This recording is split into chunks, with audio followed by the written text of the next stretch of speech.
नमस्ते विद्यार्थी मित्रांनो, आजच्या व्हिडिओमध्ये मी डिस्कशन करणार आहे की डायरेक्ट सेकंड इयर डिप्लोमाची ॲडमिशन प्रोसेस कधी स्टार्ट होणार आहे, त्यासाठी एलिजिबल मुलं कोण आहेत. ठीक आहे, तर यावरती आपण आजच्या व्हिडिओमध्ये डिस्कशन करणार आहे. सगळ्यात अगोदर विद्यार्थी मित्रांनो, डायरेक्ट सेकंड इयर डिप्लोमाची ॲडमिशन प्रोसेस ही 8 ते 10 दिवसामध्ये सुरू होणार आहे तुमची. ठीक आहे, ॲडमिशन प्रोसेस सुरू होण्या अगोदर तुम्हाला कोणते डॉक्युमेंट्स रिक्वायर आहे ते पण मी तुम्हाला आजच्या व्हिडिओमध्ये सांगणार आहे. सगळ्यात अगोदर बघा की तुम्ही एलिजिबल मुलं कोण आहेत.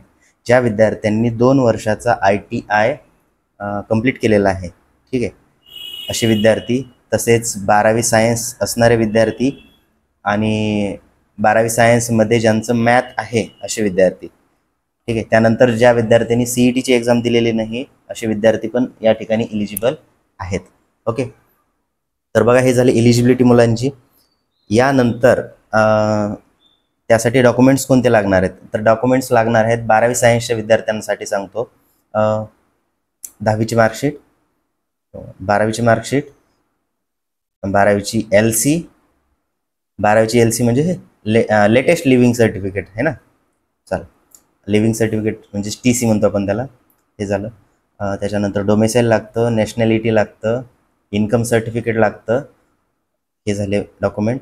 त्यानंतर लागतं तुम्हाला, जर गॅप असेल एज्युकेशनमध्ये तर गॅप सर्टिफिकेट लागेल. आणि त्यानंतर बघा, जर तुम्ही कॅटेगरीमध्ये असाल तर कॅटेगरीचं कास्ट सर्टिफिकेट लागतं आणि नॉन क्रिमिलियर लागतं. SC कॅटेगरी जर असेल तर SC कॅटेगरीला नॉन क्रिमिलियरची गरज नाही. SC आणि ST कॅटेगरीला नॉन क्रिमिलियरची गरज नाही. बट बाकी ज्या कास्ट आहे त्या कास्टला आपल्याला नॉन क्रिमिलियर लागेल. त्यानंतर बघा, काही विद्यार्थी EWS वाले असतात तर EWSचं सर्टिफिकेट लागेल. उत्पन्न असेल किंवा NCL असेल, EWS असेल, हे व्हॅलिड पाहिजे 31 मार्च 2026 पर्यंत. ठीक आहे, हे झाले डॉक्युमेंट्स. त्यानंतर तुमचं लागतं आधार कार्ड लागतं, बँक पासबुक लागतं जे आधार लिंक आहे. त्यानंतर पासपोर्ट साईजचे फोटो लागतात. एवढे डॉक्युमेंट तुम्हाला लागतात ॲडमिशनच्या वेळेस. ठीक आहे, हे झालं ॲडमिशनच्या वेळेस लागणारे डॉक्युमेंट. आता काही मुलं जे आहेत ते ITI वाले असतात, तर ITIसाठी सर कोणते लागतात डॉक्युमेंट, तर ITIसाठी लागणारे डॉक्युमेंट याच्यामध्ये जे 12वीची मार्कशीट होती, तर 12वीच्या मार्कशीटच्या ऐवजी त्यांना लागते ITIची मार्कशीट आहे ना. तर ITIची मार्कशीट ही फायनलची लागेल. फायनल इयर कंप्लीट झाल्यानंतर फर्स्ट सेमिस्टरपासून लास्टपर्यंतचे मार्क असले तरी ते चालते.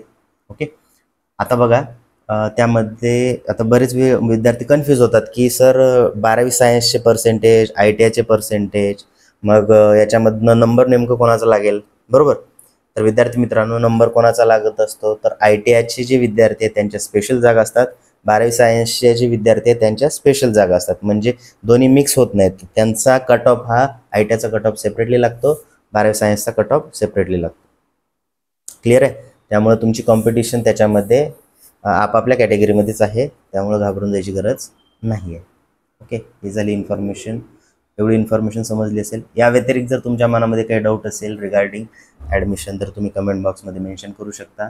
तसेच डायरेक्ट सेकंड इयर डिप्लोमाचा व्हॉट्सअपचा ग्रुप बनवलेला आहे आपण, त्याची लिंक डिस्क्रिप्शन बॉक्समध्ये आहे. तो ग्रुप तुम्ही जॉईन करू शकता. म्हणजेच काय होईल त्यानं, तर तुम्हाला त्याच्यामध्ये अपडेट्स येत राहतील. ठीक आहे, तर या व्यतिरिक्त भेटूया आपण नेक्स्ट व्हिडिओमध्ये. थँक्यू.